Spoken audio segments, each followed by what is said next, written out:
Hola, buenas madrugadas, las 2:07, 1:07 en las Islas Canarias. Comenzamos, 2 horas tenemos hasta las 4, las 3 en las Islas Canarias, en esta sintonía, en vuestra sintonía, en Radio Nacional, para llenar la madrugada de misterios. Y es un placer que estéis todos por ahí. Y con los saludos para todos los que esta noche estáis escuchando, ahí vamos con un resumen de los temas de esta noche. No sin antes desearos una buena noche a todos los que estáis trabajando, la gente que estáis en los hospitales, los médicos, los cuerpos de seguridad del Estado, los conductores. A todos gracias por estar ahí en esta sintonía, y a todos los que estáis sintonizados a través de la radio online en cualquier parte del mundo. El viaje es largo esta noche, estos son los primeros datos.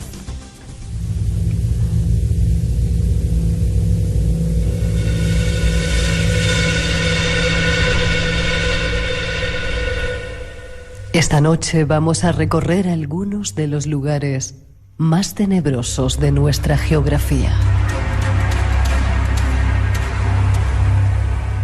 Enclaves en nuestro país donde se mezcla lo pintoresco con la historia. Recorreremos santuarios mágicos donde antaño se realizaban exorcismos, lugares dedicados a la brujería.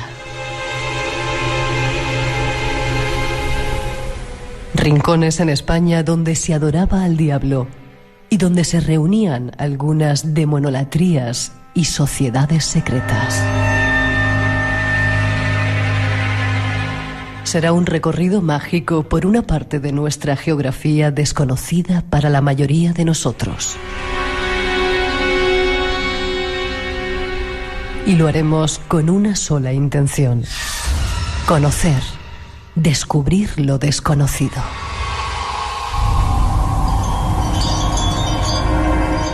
Si ya estás listo, partimos. El misterio una vez más se hará presente ante nosotros. Sé bienvenido.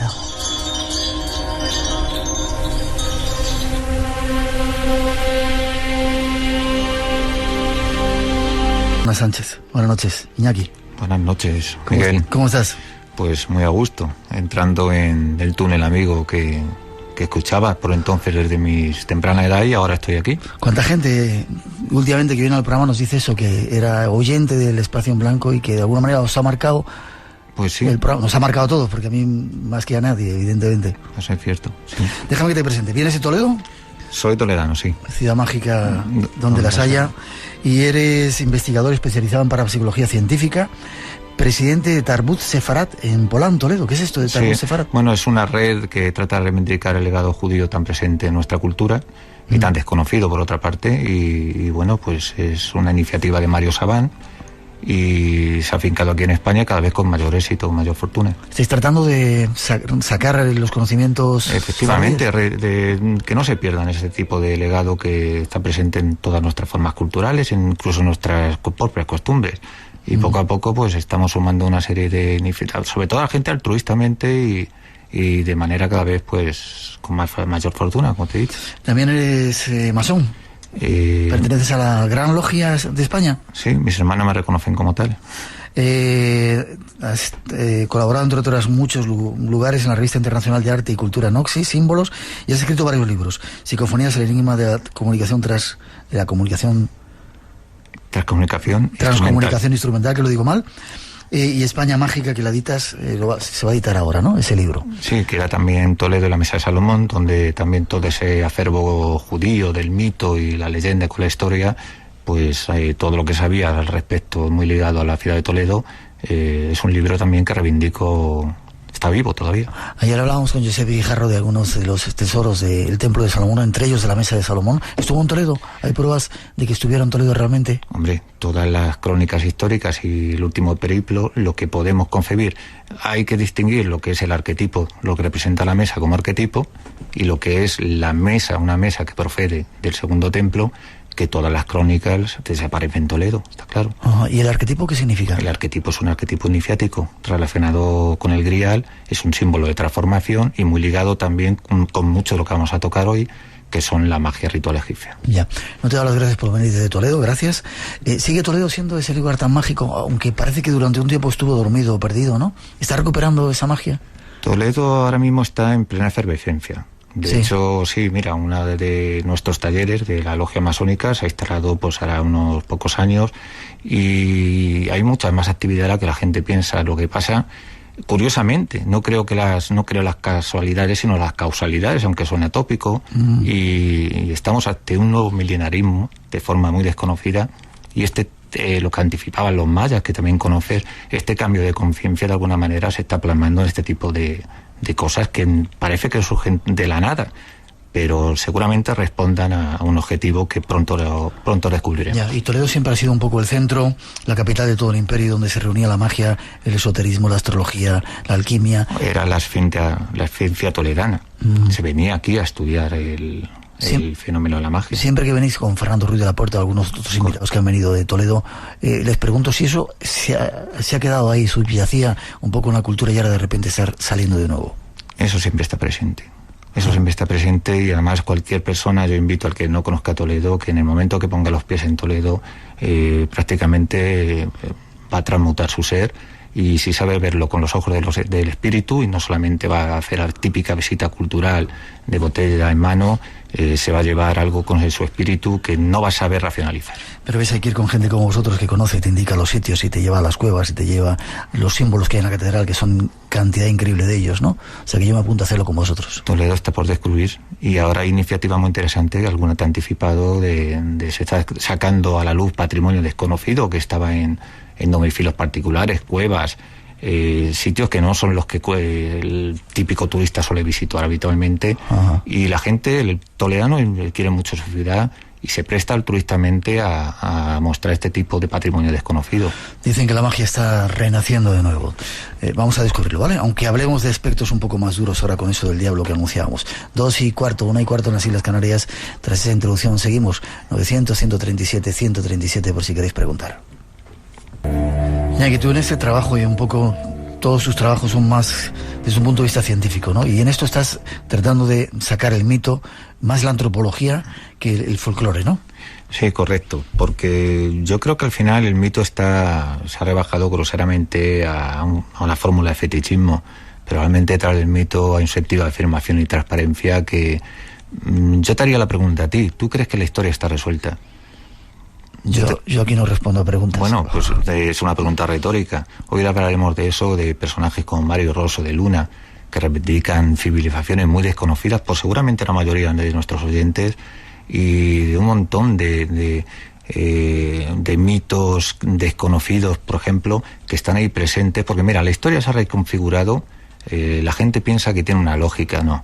La historia antigua, de la infancia de los pueblos, a partir de restos de canciones heroicas, de resto de escritura en estelas, y bueno, lo que se conoce realmente es por qué se ha solapado esa edad de oro, esa primera civilización de la que hablan, pues estoy hablando de personas de una altura intelectual, por ejemplo, Mario Rosso de Luna, y que nos quedan restos, por ejemplo, mira, en Ratisbona, hay un bajorrelieve que procede de una abadía muy antigua que ya no existe, de San Emerán, donde pues se representa un personaje que está dentro de un círculo, ¿no? Y en ese círculo pues se traza un diámetro con una serie secante en 360 grados. Bueno, pues ese personaje que en origen pertenece a una abadía desaparecida es Areteo es un personaje un pitagórico que sabía mucho de esa edad de oro y lo plasmaba en poemas de tipo astronómico. ¿Qué hacía ese personaje hablando de una edad de oro y cómo desapareció ese resto, por ejemplo, de las abadías?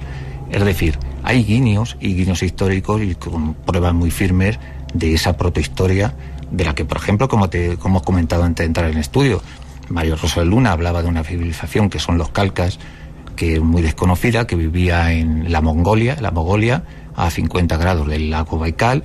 Era una civilización hiperdesarrollada y que de alguna manera misteriosamente va desapareciendo en el tiempo por una serie de sucesos que tú sabes que la historia de los pueblos está enmarcada por dos cataclismos, que eso coincide en todas las culturas. Y bueno, si te das cuenta, en muchos sitios, por ejemplo, hay ciertas interrogantes de... no falta completar el puzzle, ¿no? Yeah. Se habla de una especie de gimnosofistas, que eran como anacoretas, que el antiguo Egipto, que la India, que en otros muchos lugares pues iban plasmando, enseñando figuras geométricas, así instruían a una serie de iniciados y de sapientes, ¿no? ¿Y dónde venía ese saber tan antiguo? Ya, espera, que te estás lanzando. Vamos al principio, ¿vale? Vamos a hablar hablamos del diablo como una figura. ¿Existe realmente el diablo? Es decir, hay documentos que prueben la existencia independientemente de las creencias. El diablo es la temprana exégesis judeocristiana la que le convierte en un ser. Entonces, parte de una tramoya de la mitología hebrea, germana, y de alguna manera... fíjate, la fisonomía se la da hasta el dios Pan, se la presta al dios Pan, se le quería identificar porque querían que fuera un ser. Pero mucho más allá de todo eso, hay un sustrato dualista que está en todas las culturas antiguas, y hay que partir del sentido de dónde parte la magia. ¿Y qué es magia? Porque la gente, como habéis dicho antes, está muy equivocada, y esto hay que corregirla. Magia procede del término caldeo magidin, que significa sabiduría. Sabiduría, y la acepción lata que luego se ha utilizado para la palabra filosofía, pero estaba fundido en un molde todo el conocimiento. Fue más tarde, mucho más tarde, al penetrar en las repúblicas griegas y luego con los árabes, cuando, influidos por la lógica aristotélica, ese conocimiento que está fundido en un molde se divide en materia científica y no científica. Ya. Y entonces la magia pierde su hondo significado. Ya. Hablemos de nuevo del diablo. Estoy enfocando un poco en ese concepto. El mal sí existe como tal. Eso está todo reflejado en todas las culturas, ¿no? Y en España hay lugares donde haya habido culto a ese diablo, en esa España mágica que tú has recorrido y has plasmado. Claro, el mal está presente en la naturaleza humana. Y realmente, pues claro que hay todo esto, la península ibérica es un sitio donde hoy en día los cultos o fenómenos como el exorcismo están vigentes, aunque la gente se tire la mano a la cabeza. Yo he recorrido y he tenido la oportunidad de entrevistar incluso a los párrocos que hacen ese tipo de exorcismo. Lo vamos a escuchar en otro momento, en la segunda parte, sí. Lugares que te hayan llamado la atención donde haya cultos al diablo. Cultos al diablo. Más que cultos al diablo, yo hablaría de las consecuencias de esa demonolatría, y de cómo ese tipo de creencia está todavía viva. Estamos hablando, por ejemplo, Galicia. Galicia es una de las culturas más ligadas todavía a la religión natural. Y yo conozco muy bien, mi mujer es gallega, conozco muchísimo recorrido Galicia de punta a punta. He conocido personajes singularísimos, sacerdotes que son videntes y que te hablan desde su característica y su facultad mediúnica, de cómo los vivos y los muertos prácticamente conviven en una misma realidad. Sí, unas cosas increíbles. Y realmente yo cuando he asistido al Corpiño, que es uno de los santuarios donde se realizan exorcismos, basta observar y cruzarte con muchas de las personas que hay allí para ver en sus ojos el diablo.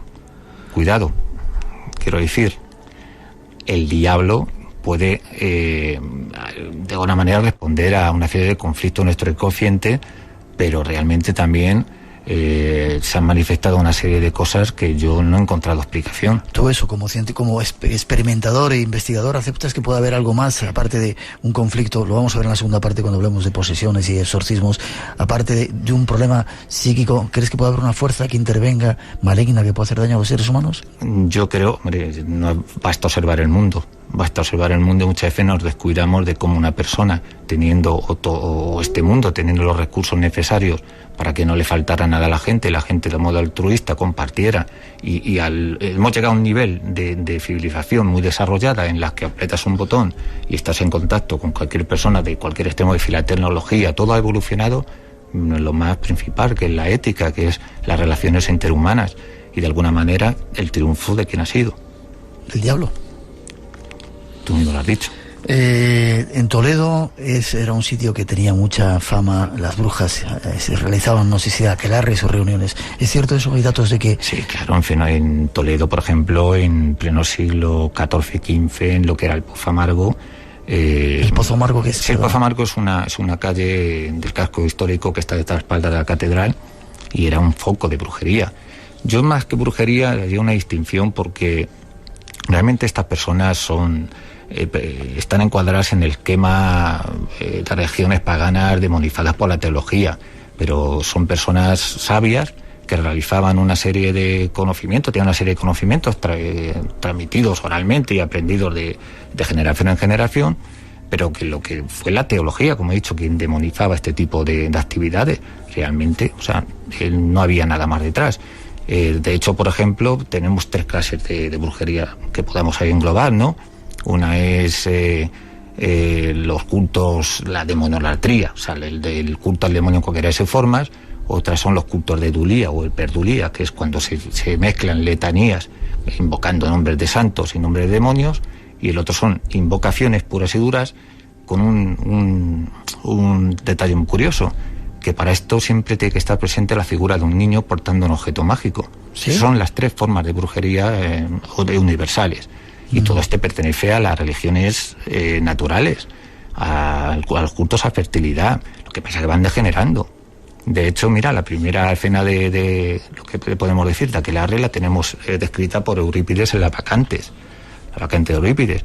Y luego más tarde tenemos formas que se entendieron como heréticas, como los yardos o los euquetés o los adamitas, que de alguna manera están vigentes en la Edad Media, por ejemplo, en Europa Central, y por ejemplo los cultos que ellos tenían eran adorar a gatos negros, cultos de, por ejemplo, orgías, pues intervenía una serie, pero eso estaba, el sentido de todo ello era el culto a la fertilidad, la unión o la cópula del dios con la diosa naturaleza, ¿no? Y nada más detrás. Luego llega quizá una determinada religión y demoniza toda esa serie de cosas, ¿no? Claro, porque la religión cristiana, con todo mi respeto, lo que hace es establecer una especie de relación muy indigente del hombre con el creador. Quiero decir, las religiones antiguas lo que hacen de alguna manera es decir que tú no te salvas por esa pasividad de creer en algo, en un ser superior, ¿no? Tú tienes la posibilidad de conocimiento. Entonces la posibilidad de conocimiento está en este mundo y está en tu responsabilidad y de alguna manera en la obligación humana del ser humano intentar mejorarse a sí mismo, y no solamente a través de la transmigración, sino de su propio afán de conocimiento. Esto la religión cristiana se lo carga y te dice, no, usted con que crea en un ser superior y cumpla una serie de normas, eso tenía una función social. Y de alguna manera, pues también, pues eso es lícito decirlo. 2:28, 1:28 en las Islas Canarias son los primeros pasos de esta historia que queremos contar. Nos vamos ahora a lugares donde incluso hoy se están haciendo exorcismos y que nuestro invitado ha podido vivenciar con algunos testimonios de las personas que lo hacen. Tras esa introducción seguimos. 900-137-137 nuestro teléfono. 5 premios tenemos esta noche para toda la gente que quiera participar en este concurso. Ya puedes bajarte gratis la aplicación de rtv.es para iPad. Ahora tienes Radio Clásica disponible en tu tableta. Correo del oyente. Radio en directo y todos los programas a la carta. Desde el Teatro Monumental de Madrid. Para disfrutar de la mejor música desde tu tableta. El Rincón de los Niños. Radio Clásica a la carta en tu iPad.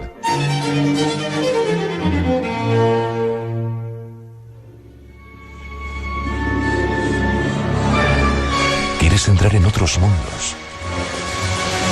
Espacio en Blanco te acompaña en este impresionante viaje en Radio Nacional con Miguel Blanco.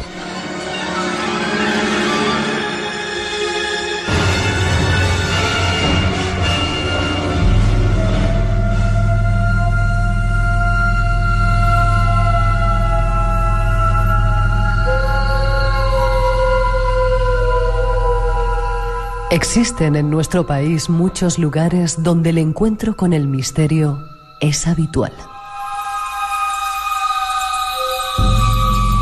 Uno de ellos, conocido desde antiguo por la lucha que se entabla contra el diablo, es el Corpiño. Situado en el santuario de la Virgen de O Corpiño, en la parroquia de Santa Eulalia de Losán, a 15 kilómetros de la villa pontevedresa de Lalín, es un lugar donde cada 23 y 24 de junio acuden en masa los fieles para curarse del meigallo o embrujamiento, o para liberarse de las posesiones diabólicas. El espectáculo que allí se vive es indescriptible. Gritos, insultos, blasfemias y convulsiones, hasta llegar a arrojar al demonio del cuerpo del poseso. Aunque cabe decir que está prohibido a los párrocos practicar exorcismos, en Galicia el padre José Donsión, que atiende el santuario de Ocorpiño, y José Luis Portela en el santuario de San Campio, diócesis de Tuy Vigo, cuentan con la aprobación vaticana para practicar el alejamiento de espíritus demoníacos.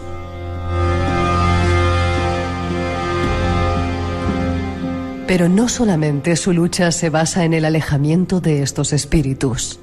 También luchan contra los espíritus de los muertos que se instalan en cuerpos de personas vivas y viven atormentadas bajo su dominio. Estos lugares son un ejemplo, pero hay más.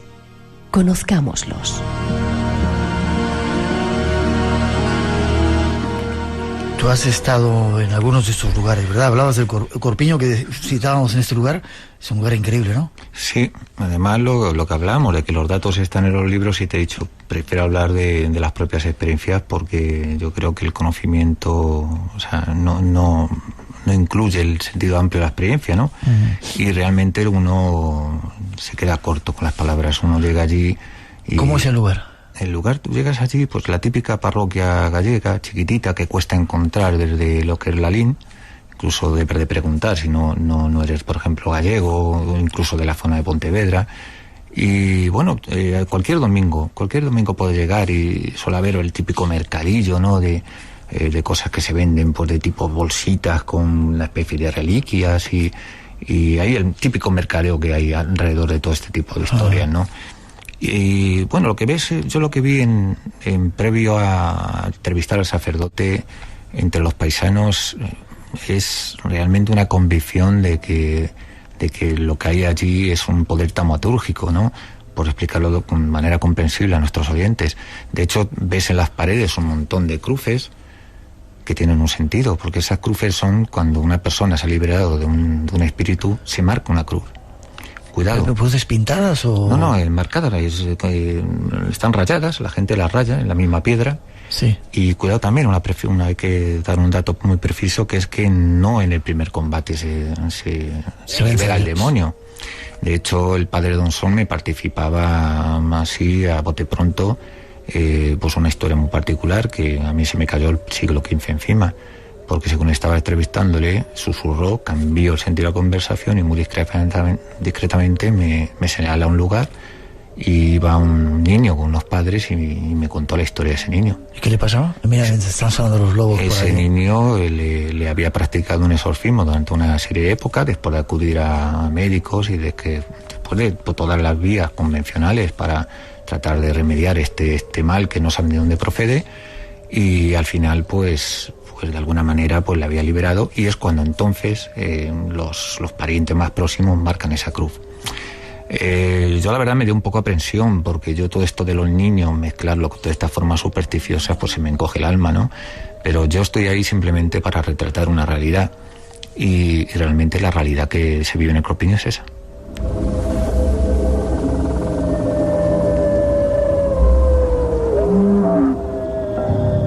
Dime una cosa, ¿todavía hoy se siguen haciendo en el Corpiño exorcismos, y son exorcismos que la Iglesia permite? Claro. Bueno, ahora han cambiado de párroco, hay un párroco muy joven que me explica eso. Ya no está No, José Donsón ya no es el párroco titular, lo que pasa que, bueno, ejerce un poco la tutela porque ha sido el alma mater de aquel lugar, y ahora es la persona que está, no desconozco el nombre, porque yo, claro, me dirigí al padre, realmente el que tiene toda la experiencia, todo el bagaje, y este hombre es mucho más preparado en otras materias, ¿no? El padre Donsón, la primera pregunta que le hice es cómo se define él, y él me dijo como un párroco de pueblo. Dice, yo no dejo de ser un párroco del pueblo. Entonces le dije quién es él, o sea, de dónde le viene ese poder, claro, aparte de los santos, que tienen unos santos que además tienen esa capacidad de vencer al diablo, bueno, en fin, las propias reliquias, que por eso tiene un sentido, hay un rito, tienes que besar la reliquia, tienes que pasar por debajo del fardón de la Virgen, independientemente de toda esa taumaturgia. El padre Donsón, yo le dije, bueno, pero usted ¿cómo sabe cuando una persona está poseída? La gracia que a través del Espíritu Santo en el que usted cree. Y me dice, no, si dice, la magia del poder del Corpiño es tan fuerte, dice, que de ordinario cuando vienen con los parientes, las personas poseídas o no, hay distintos tipos de gradación, La cinematografía, la literatura se ha exagerado el poseso a extremos, pero normalmente el tipo de posesión del que los sacerdotes exorcistas me han hablado es de una gradación casi que pasa desapercibida. Son gente que de alguna manera se en sí misma se angustia, tiene cambios muy súbitos de, bueno, en fin, una serie de que pueden ser patológicamente explicables, ¿no? Sí. Pero el que es creyente, como son estos, pues de alguna manera lo intenta interpretar de otra manera. Yeah. Y de hecho es cierto que reaccionan ante ciertos aspectos sagrados del corpiño, y él me dice que una cosa mucho, la mirada. Él dice que solamente en la mirada y al tocar a la persona él ya sabe con seguridad, no él como persona, sino a través del Espíritu Santo, que de alguna manera pues está el carisma que interviene a través de él, pero solamente con la mirada. Eso es una cosa, porque eso viene muy antiguo, Miguel. Y se dan esos gritos, esas convulsiones, esos espectáculos tan atroces y tan terribles. Hay días que sí, hay no todos los domingos, pero... ¿Lo hacen todos los domingos? ¿No el 24? Esos son las fiestas principales, pero como yo te digo, si no es falta ir un domingo, cualquier domingo... se puede ir, hombre, hay días que hay menos gente, pero normalmente en cualquier domingo al final hay lo que es el rito de la reliquia, y él mismo ya tiene concertadas ciertas entrevistas con algunas de las personas que van por allí. Y yo, por ejemplo, te voy a decir una cosa, yo fui el primer año, no fui a entrevistarle, sino fui por mera curiosidad, con un amigo mío que es un oficial de la Armada, que es muy escéptico en estos temas, venía por pura amistad conmigo. Y fíjate, llevamos una grabadora, hicimos el rito y se grabó un alarido, tú sabes, bueno, pues de formaciones, sabes que me gusta mucho la transcomunicación. Sí. No había nadie, en ese momento había un silencio sepulcral, un alarido impresionante, como el que estamos oyendo, parecido. Y cuando yo eso se lo expliqué al sacerdote, le dije, mire padre, me ha pasado esto, y dice, sí. Dice, porque hace como 2 horas o 3 horas había habido un exorcismo. Y realmente el alarido era una chica, y fíjate, con un retardo de 2 horas. Como si hubiera quedado la voz ahí. Como si se hubiera quedado la voz ahí. Y a ver qué encogía. Yo estoy acostumbrado a recoger todo tipo de voces, incluso delante de científicos y dentro de un estudio de grabación, no solamente grabadora en mano, como la gente cree que, bueno, que también es lícito, ¿no? Es espíritu romántico, pero yo ese me encogió porque realmente es como escuchar lo que estamos oyendo. El grito realmente que de alguna manera golpeó lo más profundo de mi ser.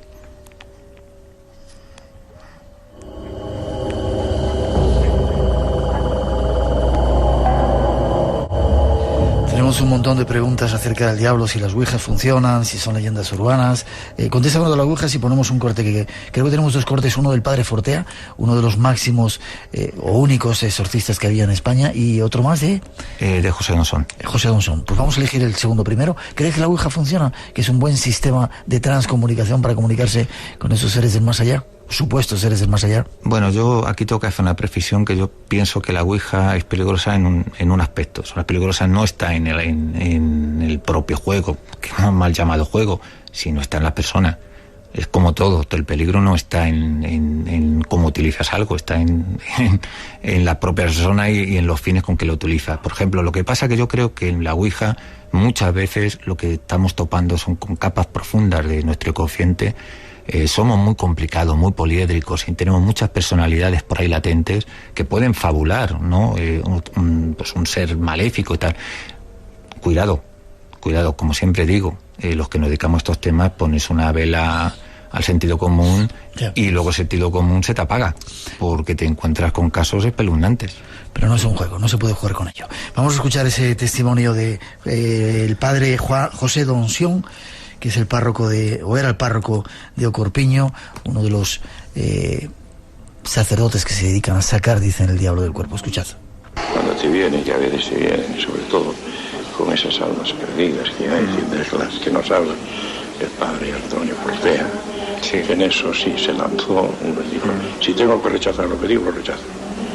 Ahora lo que sí está claro es que muchas son las personas que andan vagando por el mundo, y quieren ir a la luz. Hay que subir las alarmas. Y eso se le nota muy bien a la persona, si tiene un espíritu, diríamos, de un muerto o no lo tiene. Por lo menos yo se lo noto inmediatamente.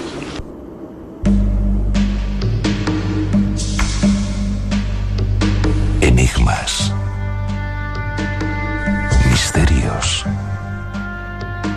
imaginación. Espacio en Blanco en Radio Nacional. Estaba preguntándole a Iñaki ahora, mientras estaba sonando esa cuña, si esa voz que se había escuchado, ese grito alarido, era normal o era el que habías grabado. Yo no pondría la mano al fuego con lo contrario. Había gente en ese momento, entonces no puedo aseverar ni lo contrario ni... Es que contigo se puede recoger cualquier cosa. Sí.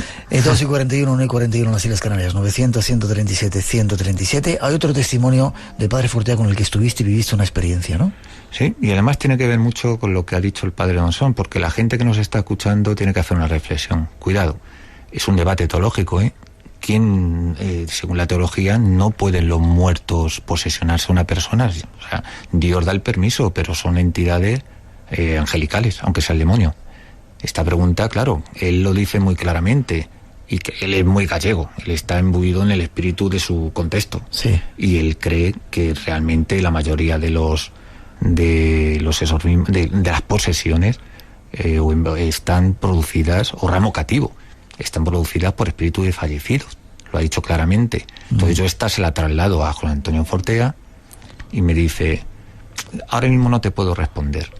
Dice, porque precisamente en mi tesis doctoral yo me he encontrado con ese tipo también de experiencias, que no son entidades de tipo demoníacas, sino fallecidos, y estoy consultándolo en el Vaticano, y dentro de 2 o 3 años estaré en disposición, con la ayuda de grandes teólogos, de resolver este enigma. Lo que está claro es que el padre Fortea sí cree que existe el diablo y se dedica un poco a sacarlo de... Claro, y además el padre Fortea, por ejemplo, antes has dicho de la Ouija y demás, yo cuando le dije que me dedicaba a la transcomunicación instrumental, aparte de otras muchas cosas, fue como mental la soga en casa del ahorcado, porque estas cosas las tienen súper demonizadas la iglesia. Yeah. Y el caso, luego vino la experiencia que tuve, porque cuando él me invitó a hacer lo que él llamó una bendición, era porque él piensa que son puertas que de alguna manera dan entrada. Eso también abundaba mucho José Donsión, que muchas de las personas era por acudir a vidente, a medio. Ellos tratan de demonizar lógicamente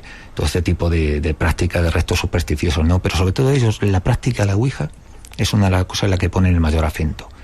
Y claro, la transcomunicación para José Fortea era una forma más de contactismo. Vamos a escuchar de todas formas un pequeño corte que tenemos del padre Fortea. Para la Iglesia Católica, el demonio es un ser personal, no es una fuerza, no es una energía, es una persona. Concretamente se trata de un ángel caído que se ha rebelado contra Dios y que ha tomado ya una decisión definitiva de apartarse de su creador. Ahí está la definición que da el padre Fortea de ese personaje. El Corpiño, hemos dicho otros lugares. En tu libro recoges algunos otros sitios que ya también tú has visitado, donde se hagan este tipo de prácticas. San Campio en Galicia. Bueno, lo que pasa es que cuando entrevisté al padre, a don Jesús, este era más cauto. Este es el típico sacerdote que ya entonces ha puesto un poco el disfraz de romería, lo que ya atávicamente estaba muy claro que siempre el sentido de lo que era el rito, que era pues para curar enfermedades de tipo nerviosa o desconocidas, ¿no? Entonces existía un rito, lógicamente, hay un santo de cera que es San Campio, que procede de la Antioquía, del Asia Central, y que de alguna manera pues recala. Es un legionario, o sea, se ve allí, está el cuerpo incorrupto, le llaman el santo de cera. Bueno, ¿el rito qué consiste? El rito consiste de la abogacía que tenía él, es con todo este tipo de enfermedades desconocidas, ¿no? Que de alguna manera en Galicia pues son meigallos y todo ese tipo de historias. Entonces, ahí muy cerca de lo que es San Campio hay una pequeña ermita, está como a 300 metros, la ermita Rial, y primero se va a misa, y después se hace la romería y se dan 9 vueltas en un cruceiro que hay, y se dan en un fuste de piedra, se dan 9 golpes, cada vuelta un golpe en la cabeza. Y hay una pequeña fuente en donde tienes que lavarte con un pañuelo, y después le dejas ahí prendido el pañuelo. Vuelves otra vez a donde la reliquia y después das vueltas alrededor de 2 cruceiros, en esta vez son 7 vueltas. Y mientras las personas, los familiares, van diciendo vota o demo, vota o mal caltivo. Y en ese caso hay muchos testimonios. ¿Significa echar al demonio? Y echar el mal cautivo, o sea, el mal que te en el megallo, lo que te han hecho. Ajá. Y hay muchos testimonios que en ese momento echan esas bolas de pelos, echan pues una serie de cosas, incluso alfileres han llegado a llegar entre las bolas, sí. En ese momento también hay que tomarse una prevención, que es la siguiente: cerrar la boca, qué curioso. Sí, mantener la boca cerrada, inmediatamente recoger eso y quemarlo. Lo que pasa, claro, estos testimonios yo los he recogido a pie de obra, como digo, a través de paisanos. Ya. O sea, ahí el sacerdote ya te digo, han evolucionado un poco por de cara a la opinión pública, y ya ellos ya hablan de otro tipo de romería. Ya. ¿Dónde dices que sucede esto? Esto en la parroquia de Orentes, que está cerca de Noia. Donde las famosas lápidas cremallales de Noia, que también... Ya. Curioso, España está lleno de lugares extraños. Damos un paso más. Hay otro componente que también tenemos en esta España mágica. Tras esa introducción os damos algunos datos de eso y de la magia. Los carbonarios, comuneros y los masones son solo algunas de ellas, quizás las más conocidas. Pero han existido muchas más. La Sociedad Landaburiana, la Sociedad del Anillo, la Santa Alianza, el Ángel Exterminador, los Numantinos y algunas órdenes militares tradicionales y órdenes espurias como los linajudos. Conozcamos algo más de ellas.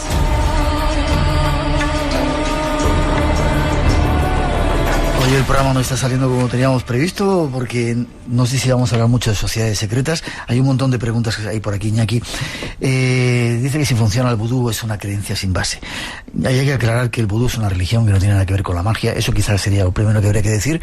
Y que ciertas magias que practican en determinados ritos afrocaribeños hay que andar con cuidado con ellas, ¿no? Yo, por ejemplo, lo que diría de que el conocimiento, como hemos dicho antes, cuando se fundía, lo primero que he dicho, en un molde estaba todo el conocimiento.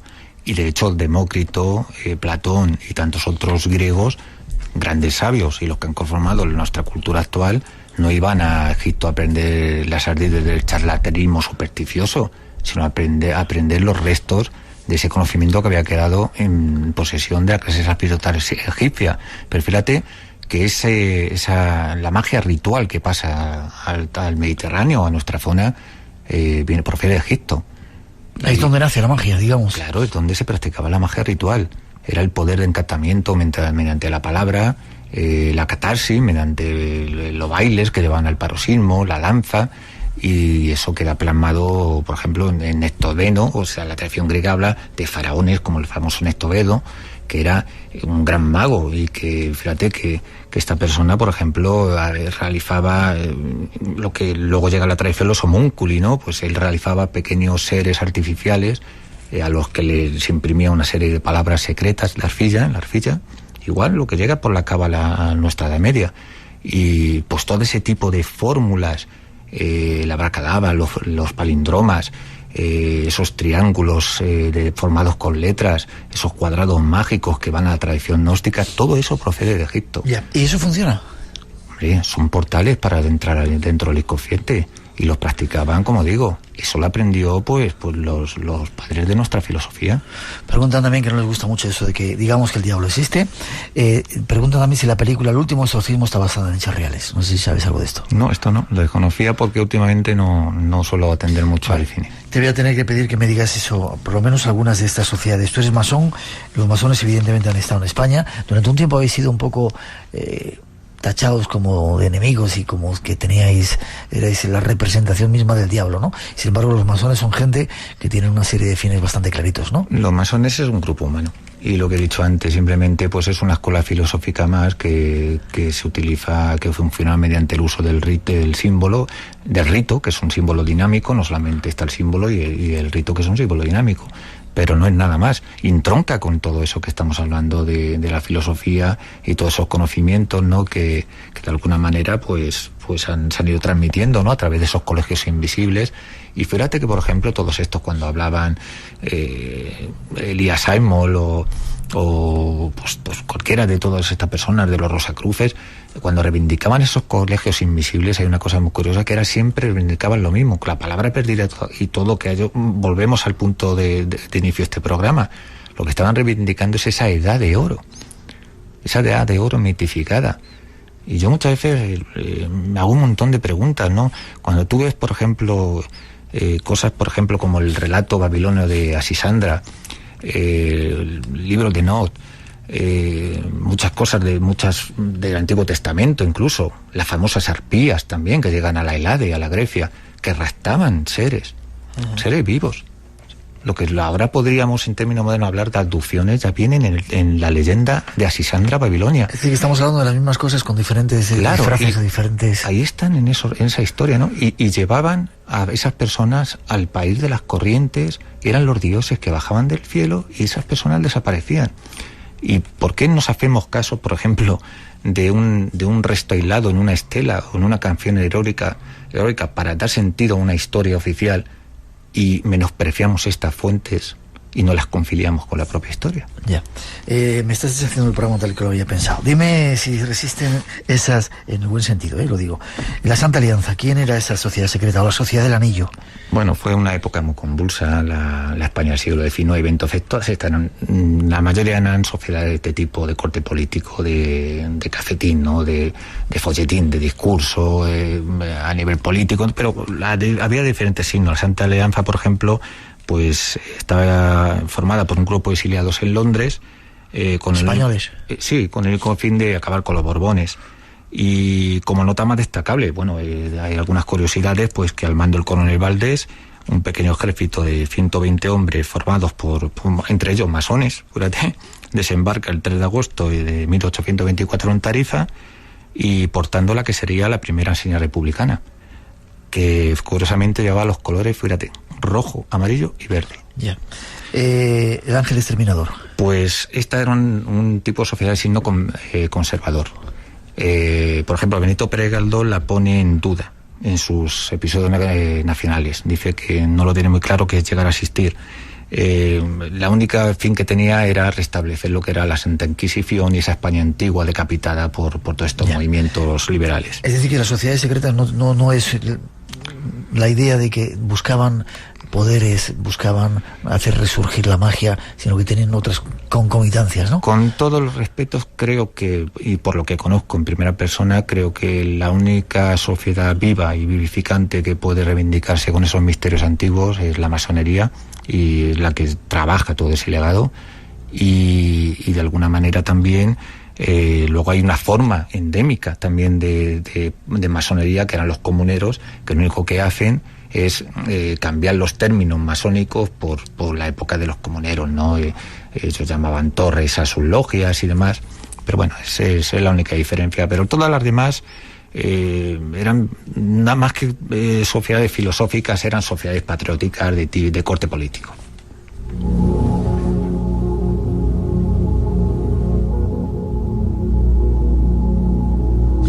Iñaki, no nos queda mucho más tiempo. Parece que tratamos de reivindicar con y lo haces tú también con este libro de la España mágica, que había antes un conocimiento que estaba todo unido, no estaba separado la magia de la ciencia, de la filosofía, de la astrología. Y además que había como una sociedad, una cultura, la cultura madre, me gusta a mí llamarlo, no sé cómo lo has llamado tú, primigenia, que cultivaba todo eso, ¿no? ¿Eso existía? Claro, y hay pruebas de ello. Claro, y va quedando más. Mira, hay un manuscrito, por ejemplo, es apócrifo, pero un manuscrito que es masón, está en el British Museum, se llama el manuscrito Koch, que creo que data de 1430, o para las fechas, bueno, ahí está y la gente lo puede buscar, que habla, por ejemplo, de todo este tipo de historias, y te habla de una, en el templo de Madián. El templo de Madián está en el Sinaí, sale en la Biblia relacionándolo con Moisés, con Jetro, y ahí realmente lo que era, fíjate tú, era una zona que ha sido siempre muy caliente, donde todas las logias de tipo corporativo han ido a aprender el arte de la traza, de cómo levantar los edificios en planta y demás. Bueno, pues ahí, ¿sabes lo que se adoraba? Era a la diosa Piedra Verde. ¿Y quién era esa diosa? Era la diosa Istar, la diosa Hathor, pero era la diosa Piedra Verde, y era, fíjate, que era una corporación los famosos herreros, la característica, las connotaciones siempre del gremio de los herreros, que eran los que decían los de la tribu de Tubalcaín. Y realmente eso está datado allí y es curioso porque, fíjate, yo en mi libro Toledo de la Mesa de Salomón, cuando hago un estudio de dónde viene el sentido de la Mesa de Salomón y de cómo todos los exegetas, tanto de la religión cristiana como judía, te empiezan a hablar del sentido arquetípico, como he dicho antes, de la mesa, todos lo relacionan con Moisés, con los misterios egipcios y sobre todo con ese núcleo del Sinaí, la zona de Serval al-Hadim. Ahí, como si ahí estuviera la raza, la cultura primigenia. Ahí hubo de estar, por ejemplo, el último resto de templo de esa cultura que he dicho antes primigenia. Ahí desde luego fue una de las zonas más calientes, un eslabón que el más vivo todavía, y realmente allí lo que se hacía de alguna manera es aprender pues todo este tipo de, como he dicho antes, de geometría, de la mística del número, que luego importan los pitagóricos y demás. Y por ejemplo, mírate tú que con Moisés, en Serval al-Hadim, hay una escritura muy misteriosa, desconocida, que todavía se está estudiando, es protosinaítica, y que se atribuye a Moisés, y Moisés fue iniciado en el templo de Madián.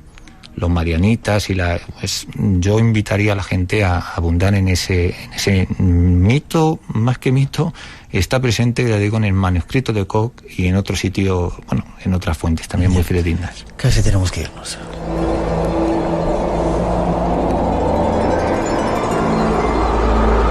Si quieren más datos, no hemos hablado mucho de esa España mágica que yo quería, pero ahí está tu libro, ¿no?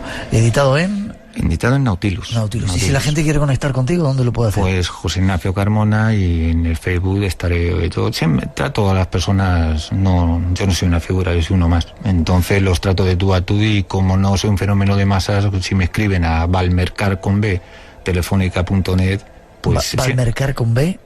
Telefónica.net, yo contesto, sí, no soy un fenómeno de masas. Lo eres. Me gustaría verte en Toledo para que me enseñes alguna de esas cosas, y seguiremos hablando de transcomunicación y de esos misterios que de alguna forma es como un inicio y un final, y todo concluye lo mismo, y quizás estemos haciendo resurgir ese tiempo antiguo. ¿Sabe una cosa te va a gustar? Que tenemos una cita con Ángela Hilleri, con otra medium que tú también conoces, y con esta mujer, María Teresa Román, la orientalista, para ir a un sitio muy enigmático, desconocido, que es la iglesia de Santa María de Melque, en Monterrey, Toledo, para hacer una experiencia en vivo de mediumnidad y transcomunicación. Yo me apunto a eso, ¿vale? Un placer, gracias. Hola, llegamos, un nuevo viaje hacia el misterio comienza. En esta ocasión, un programa especial desde el Teatro Circo de Murcia, con un montón de misterios para descubrir, ya veréis.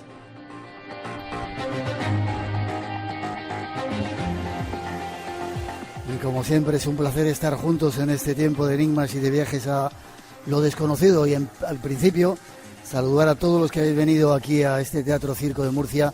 Un aplauso para todos vosotros, con nuestra gratitud por estar aquí esta noche.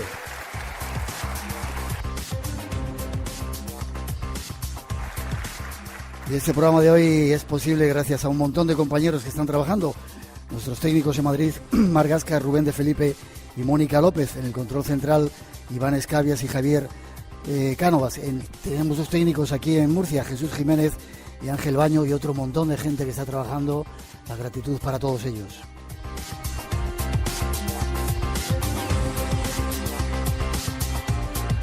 Y además las gracias a Pablo López García, de la producción de Radio Nacional de España, y al habitual equipo que se encarga de realizar el programa esta noche, como siempre: Rosa Rodríguez en la producción y locución, Natalia Sotillos en la realización y coordinación, Antonio Baena, que anda por ahí ayudándonos en las redes sociales, y Miguel Blanco, que os habla. Para todos un placer estar aquí juntos compartiendo estas 2 horas hasta las 4, las 3 en las Islas Canarias.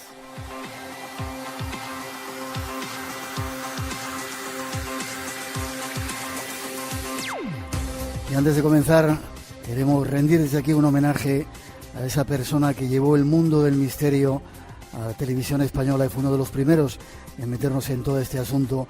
Compañero José María Íñigo, allí donde esté, nuestra gratitud, un aplauso para él y nuestro reconocimiento por todo ese trabajo que siempre has hecho.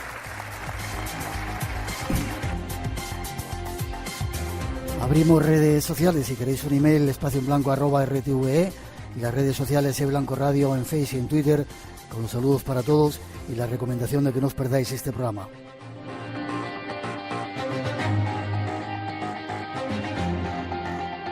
Y antes de dar paso a todos los temas que nos esperan, saludar al promotor, al responsable de este congreso, Antonio Pérez. Buenas noches, don Antonio. Muy buenas noches, don Miguel. Otra vez más la has liado, ¿eh? Bueno, como te digo todos los años, otra vez más la hemos liado. Y tú este año tienes muchísima culpa, porque mira que no tengo culpa de nada. Yo no tengo culpa de nada, digo. Yo esta noche voy a aprovechar y voy a mostrar mi gratitud hacia ti y a tu programa, porque la gente de aquí no lo sabe, pero Miguel durante todo el año está muy pendiente de cómo va el congreso, me llama, me saca en el programa, es decir, infinita gratitud siempre contigo, porque como me has demostrado desde que nos conocemos, es una persona con mucho corazón. Muchas gracias, tú también lo eres. Déjame que salude también a Jesús Pacheco Méndez. Buenas noches, don Jesús. Muy buenas noches, Miguel. Concejal de Promoción Económica, Cultura y Programas Europeos. Estuviste el año pasado y te decía que Murcia estaba bonita. Este año la habéis liado, hay música por todos los lados. No la veo, bueno, quizá por lo de la huelga esa que tenéis, que no nos vamos a meter en ello, pero qué bonito, ¿no? Preciosa, y con todo, a pesar de ese inconveniente que hemos tenido hoy, mañana la podrás disfrutar con todo su esplendor. Sí. O sea que vas a encontrar todo abierto y todo fantástico. ¿Has estado, me han dicho, todo el tiempo viendo las ponencias? Pues sí, llevo todo el día prácticamente aquí, yendo y viniendo, pero en la parte importante he estado aquí porque es que engancha. Y también unirme a lo que has comentado al inicio, a ese homenaje a José María Íñigo, que tal y como he podido ver hoy, está ya más allá. Y eso señor. Reconforta también. Sí, señor. Eres oyente del programa, ¿no? ¿Te gustan estos temas? Sí, ya te dije que y me dijiste tú, hasta esa voz de niña que termina el programa, y me dijiste, es mi hija. ¿No? ¿Mi hijo? O tu hijo. Sí, igual me pasó el año pasado, digo, esa voz de niño, dijiste, el rubio tiene el pelo largo, mucha gente le confunde, pero es mi hijo. Pues, ¿te ha pasado alguna vez alguna cosa rara en esta Murcia misteriosa que tenéis, llena de cosas extrañas? A mí no, personalmente no me ha ocurrido. San Javier hay muchas luces. Nada raro, pero lo más raro que me ha podido ocurrir es la emoción que he sentido en determinados momentos al vivir determinadas cosas. He podido participar en tradiciones que son milenarias y me ha impactado el ver cómo continúan. Pero eso yo creo que es un ámbito diferente a lo extraño, simplemente es a la sensibilidad. Lo hacía el año pasado, lo hago darte las gracias porque te des cuenta que eso también es cultura y apoyes este tipo de iniciativas. Y os pido un aplauso para él, supongo que estarás liado. Bueno, ¿te quieres quedar un rato? Me voy a quedar un rato. Me tengo que ir luego porque tengo que seguir con cosas, pero me voy a quedar en el inicio y darte las gracias a ti por dos cosas. Una, porque creo que has incluso cambiado tu agenda para poder estar hoy aquí en Murcia, lo cual nos enorgullece. En Indonesia y por ahí viajando. Por eso nos enorgullece el que tenerte aquí. Y otra también porque creo que eres un magnífico profesional, porque te has estado preocupando día a día, hora a hora, porque así me lo transmitía Antonio, día a día y hora a hora, de manera machacona, si estaba todo, si estaba preparado, si estaba no sé qué, si estaba que Miguel está preocupado. Pues eso también te hace grande. A ti sí te hace grande. Un aplauso para él y enseguida seguimos. Gracias.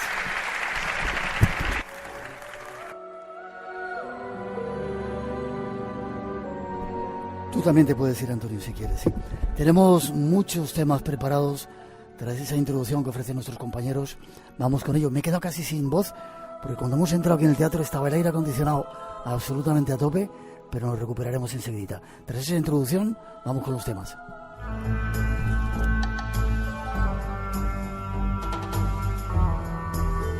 Esta noche vamos a ofreceros un programa especial realizado desde el Teatro Circo de Murcia, con multitud de temas e invitados. Comenzaremos con un tema fascinante que se vuelve a desarrollar en la Tierra de las Pirámides. Se trata del faraón extraterrestre. Amenofis IV, el 10º faraón de la dinastía 18ª de Egipto. Conocido también como Akenatón. Esta noche, si nos acompañas, descubriremos algunos de sus extraños enigmas. Y ya verás, será apasionante.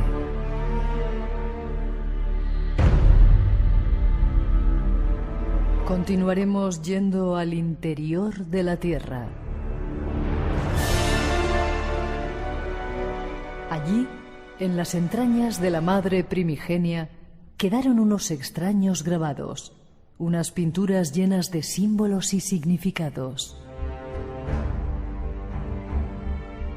Esta noche descubriremos también parte de sus secretos. Psicofonías, experiencias, voces extrañas y mucho más nos servirán para conocer algo más de lo que existe detrás del velo que separa esta vida de la otra. Estas son las intenciones de este programa especial al que ya todos estáis invitados.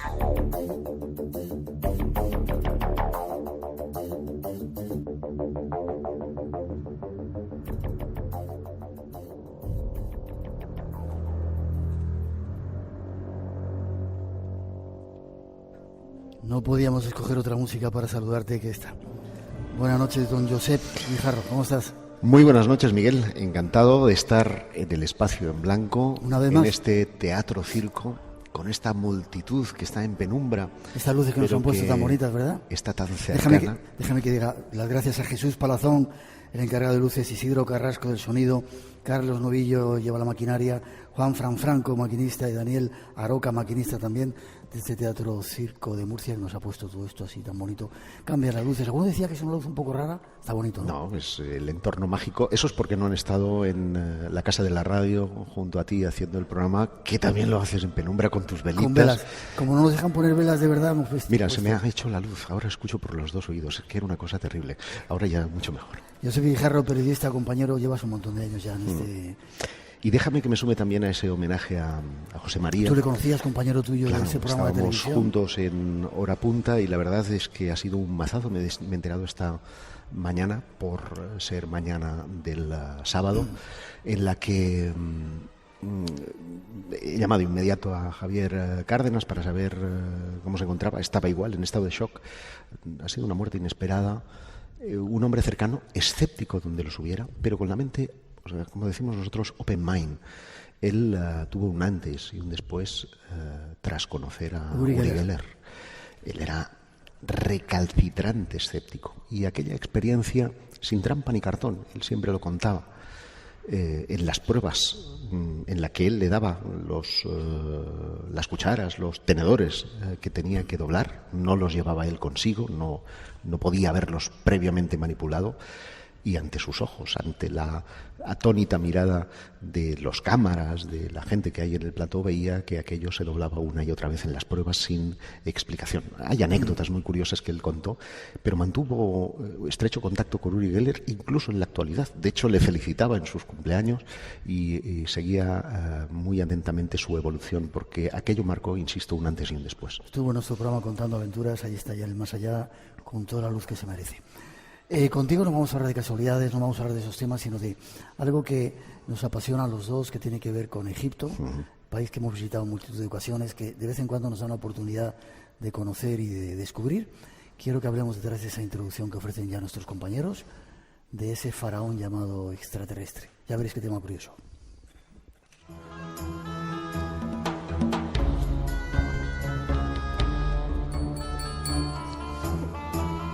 Tenemos muchas visitas esta noche. Una de ellas nos llega desde Egipto. Algunos lo han llamado el faraón extraterrestre. Escuchemos algunos datos. El faraón Amenhotep IV subió al poder en Egipto en 1353 a.C., pero 5 años más tarde cambió su nombre por Akenatón, el espíritu viviente de Atón. En la mitología egipcia, Atón es descrito como un disco solar, a veces representado con manos y rayos que salen de él. Y esto hace de Akenatón la personificación viva de ese disco solar. Akenatón reinó durante 17 años y cambió la religión tradicional de la tierra para pasar a adorar solo a Atón. Según el faraón, Atón, el disco solar, era más poderoso que los simples dioses. El hecho de que Akenatón fuera capaz de coger y cambiar todas las creencias de Egipto en solo unos años, me hace pensar que hay alguna conexión entre él y esta deidad. Y si creemos en la idea de que Atón era algún tipo de ser extraterrestre, entonces quizás Akenatón realmente era descendiente suyo. De Tutankamón creo que todo el mundo se va a encuadrar en el marco histórico que le toca vivir a Akenatón. En realidad él se llama Amenhotep o Amenofis III y nace en el seno de una familia de reyes y por lo tanto es el segundo en la descendencia que le tocaría reinar. Pero su aspecto es extraño, muy extraño. De hecho, es un niño raro. Tan raro que lo querían realmente los abuelos. De hecho, los padres, en todas las representaciones que vas a encontrar en la historia del arte de Egipto, apenas vas a encontrar ninguna en la que se les vea con Akenatón. Están presentes. De hecho, cuando entras al Museo del Cairo, la primera al fondo que encuentras es una estatua gigantesca de la reina Tigi y de su esposo, que tienen 3 críos alrededor, tuvieron 4, y el cuarto, que es Akenatón, no está ahí. Ha desaparecido misteriosamente. Nadie quería representarlo. Y la razón estriba en su aspecto físico, que es lo que ha hecho que estos norteamericanos que tú ponías en el programa, extractos de Aliens Ancestrales, una serie que yo conozco muy bien en Canal Historia, porque hice la versión española, identificaron inmediatamente pues con un posible contactado, más que un contactado, con un enviado, porque él revolucionó todas las creencias de Egipto. Y su aspecto físico no es otro que el de un hombre atrapado en un rostro medio hombre, medio mujer, no sabes identificar, muy estrecho de pecho, de caderas y barriga caída. Caderas anchas. Sí, caderas anchas, unos labios prominentes, unos ojos alargados, que hacen que su aspecto sea sugestivo y objeto de polémica. Cuando yo le pregunté a... Tú lo conoces o lo conocías porque ya no está entre nosotros, a Buriak Mansur, el jefe de excavaciones de la meseta de Luxor, acerca de la posibilidad de que los extraterrestres hubieran tenido algo que ver. Claro, se enfadaría un poco. Se enfadaría, no solo se enfadó un poco, sino que dijo, las pirámides no las han hecho los extraterrestres, las hicimos los egipcios. Copón. Y toda esa historia de los extraterrestres no es cierta. Esto se debe a la endogamia. ¿Qué es esto de la endogamia? Era usual que los monarcas egipcios, y esto es una corriente que ha pasado también a las monarquías europeas, quisieran conservar la pureza de su linaje, pues manteniendo relaciones sexuales con las primas y los primos. Al final, esa endogamia, esos cruces, daban lugar a enfermedades de origen genético que hacían cambios en esas enfermedades. De hecho, los especialistas han atribuido al síndrome de Marfan o a la litroscopia, te lo voy a decir, lo tengo por aquí apuntado, lipodistrofia muscular. Son 2 de los síndromes que se han propuesto para explicar el aspecto de las imágenes de Akenatón. Pero es un misterio, y si quieres te voy a contar por qué. Espacio en Blanco, en Radio Nacional, con Miguel Blanco. Y con Josep Guijarro esta noche, claro que quiero que nos cuentes ese misterio. Tenía la cabeza más muy alargada, una figura muy extraña de cuerpo. Claro, y es una duda saber si obedece, como en otros casos en Egipto, a esa,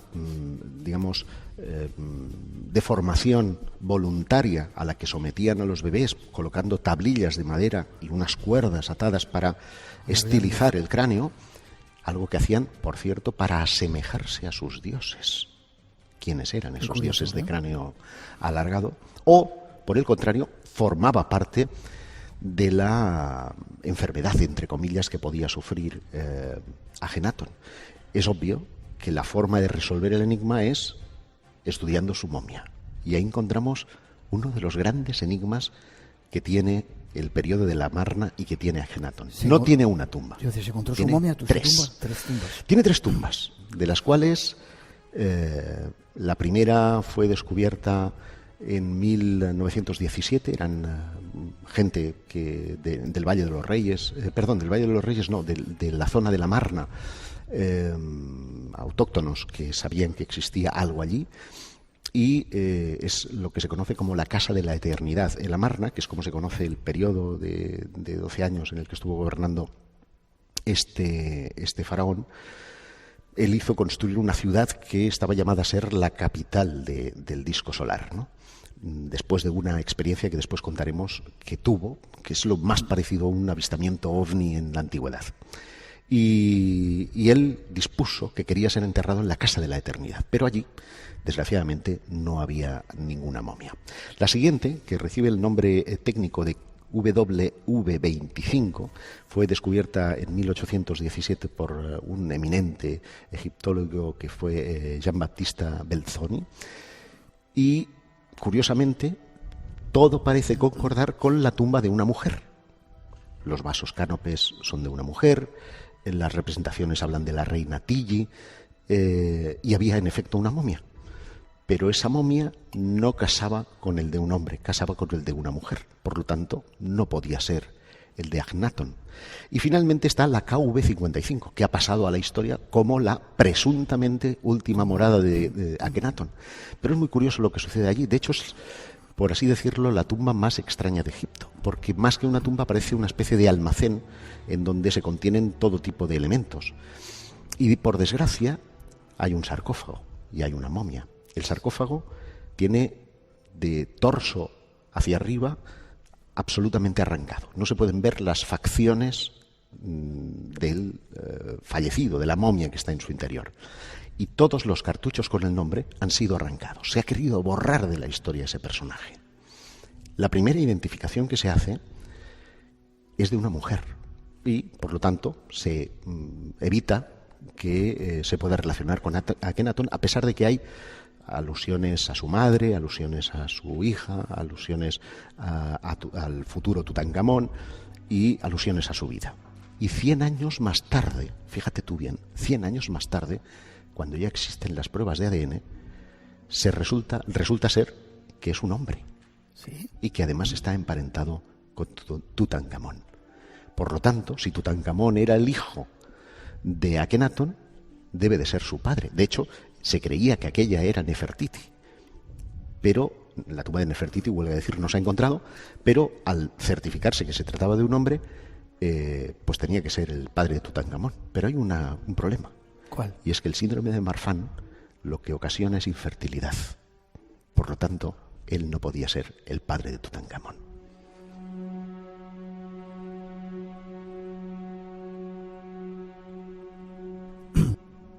No lo estás poniendo complicado, ¿eh? ¿Qué quiero decirte con todo esto? Que a pesar de tener pruebas sólidas, ¿no?, de su paso por este planeta, y de que muchos arqueólogos están convencidos de que ese cuerpo es el de Akhenaton, hay también otros arqueólogos que creen que quien está enterrado allí es el verdadero padre de Tutankamón, que era un personaje enigmático que no tenía nada que ver con... que apareció allí, que era amante, porque al parecer era homosexual, era amante del propio Akhenaton, y que se dispuso que se enterrara allí. Si eso es así, no podemos comprobar la leyenda que dicen estos norteamericanos, los defensores de la teoría de los antiguos astronautas, de si era extraterrestre o no, por mucho que se empeñen en decirlo. Yo me limito a exponer las pruebas, porque hay un episodio al que hemos hecho referencia, que sucede en una cacería.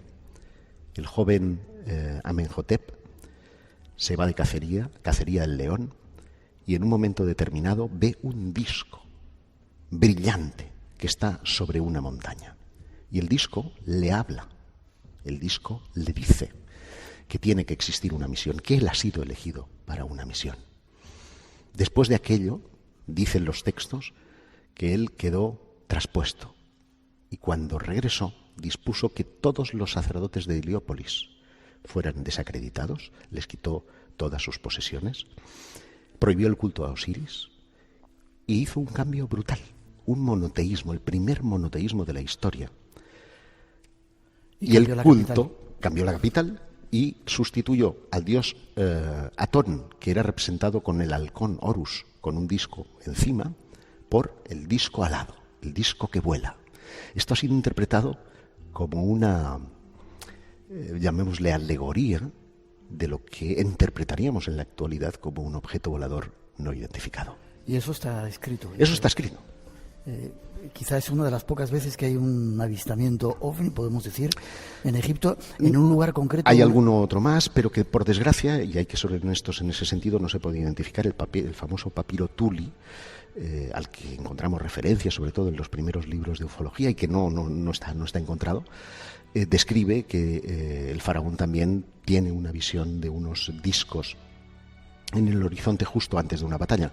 Son episodios que, si me lo permites, el anacronismo, me recuerdan poderosamente aquella visión que tiene Constantino en la batalla del Puente Milvio, cuando se le abren los cielos y ve ahí una señal que le dice in hoc signo vinctis, o sea, con este signo vencerás. Y entonces le hace cambiar las águilas imperiales que tienen sus huestes por aquel símbolo que es el crismón, que ha pasado a la historia como el crismón, y se convierte al cristianismo porque gana la batalla. Es exactamente la misma maniobra, y esto hace pensar en que si verdaderamente hay unos dioses que tutelaron en la antigüedad, lo hayan podido seguir haciendo a lo largo del tiempo, y me pregunto hasta qué punto nuestros políticos y gobernantes no tienen una influencia invisible sin que ellos lo sepan.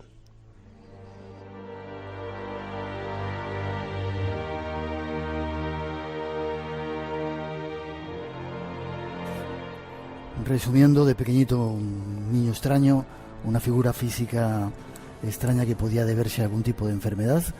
De repente llega a ser faraón, claro, ve un ovni, pero fíjate que cambia todo. Hemos comprado el argumento de que estaba enfermo, pero ¿y si no fuera así?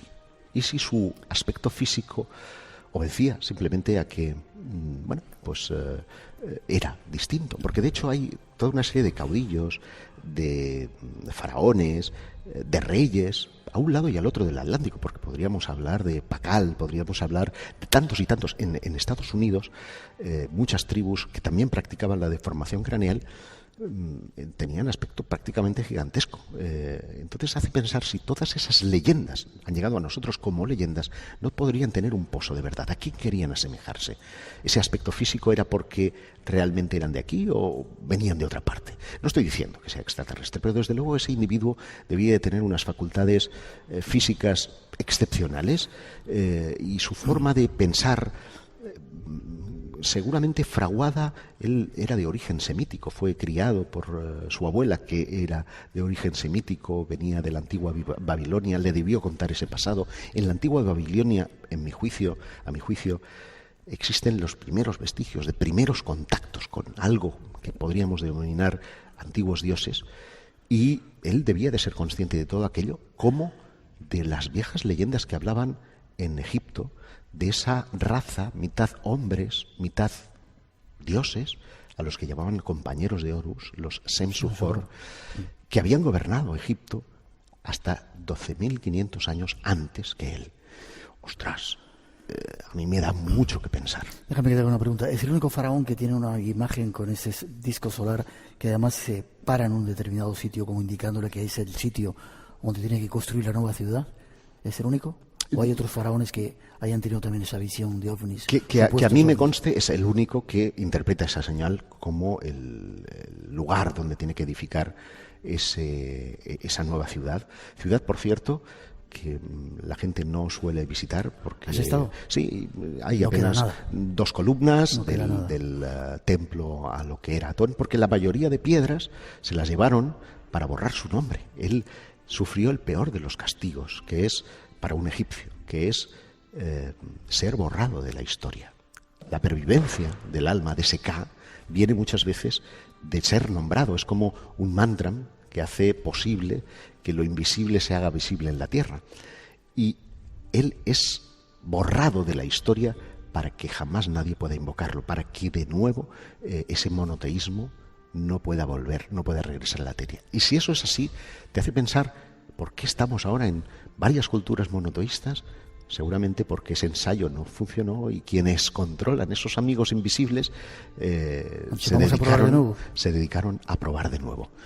¿Cuál es el final del experimento? Pues no lo sabemos, pero igual, como decía Salvador Freixedo, estamos en una granja humana cuyo designio final todavía desconocemos. Tu opinión, ¿crees que en Egipto, con todas las veces que has estado y todo lo que has estudiado, hay, evidentemente muchas cosas las hicieron los egipcios, pero hay restos o toques de algo que sobrenatural que no tiene nada que ver con terrestre, algún toque divino, como el ejemplo de ese posible faraón extraterrestre? Hay muchas cosas y tú las conoces muy bien, Miguel, porque tú eres eres el invitado. Un viajero extraordinario y un personaje curioso, pero por mencionar la más conocida, que es la de las pirámides, evidentemente yo soy de los que pienso que la construyeron los egipcios. Lo que pasa es que no la construyeron los egipcios de los faraones, sino que probablemente tengan una antigüedad superior.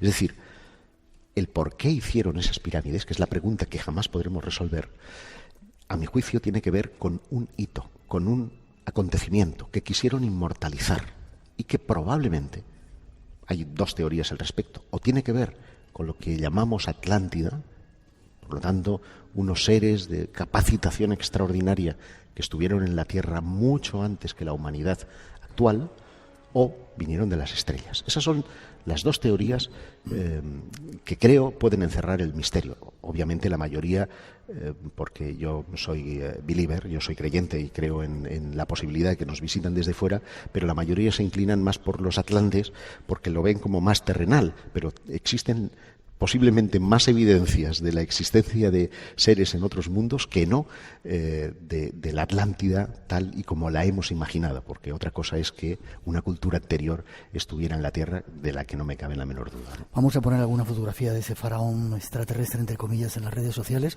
Se puede ver en el Museo del Cairo, ¿verdad? Sí, hay una sala que está dedicada al periodo de la Marna, que es como se conoce el periodo en el que gobernó Ajenatón. Él se hizo cambiar el nombre a raíz de esa experiencia y depuso a todos los sacerdotes, y vamos a ver en ese mismo museo dos gigantescas estatuas donde vamos a constatar que las facciones son bien extrañas, y si me lo permites hay un bajo relieve en el que vamos a ver al disco solar con un montón de manecitas que están como intentando tocarle. Es una representación muy extraña, porque los rayos del sol, tú se los puedes dar a dibujar a cualquier crío, nunca le va a poner unas manos. Esa personificación, ese señalamiento al individuo es como, has sido tú el elegido, tú tienes la misión. Y es algo que hace muy particular y peculiar la aventura de Ajenatón y su paso por la historia. No os perdáis verle en alguna foto y si vais a Egipto en ese museo.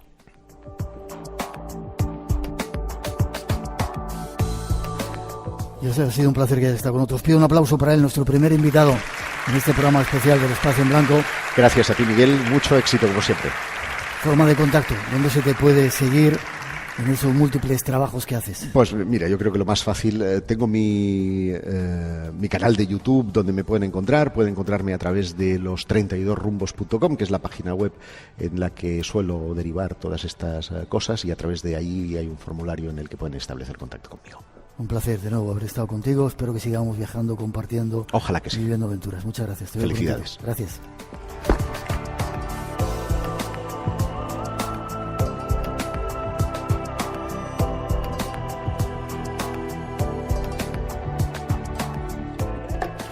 Nómadas. Varadero tiene la belleza de sus aguas. Te acompañamos a la joya turística de Cuba y muy cerca, entre dos ríos y el mar, nos aguarda Matanzas. Nómadas, con Álvaro Soto. La Cuba más cultural y auténtica a 2 pasos de la mejor playa de la isla.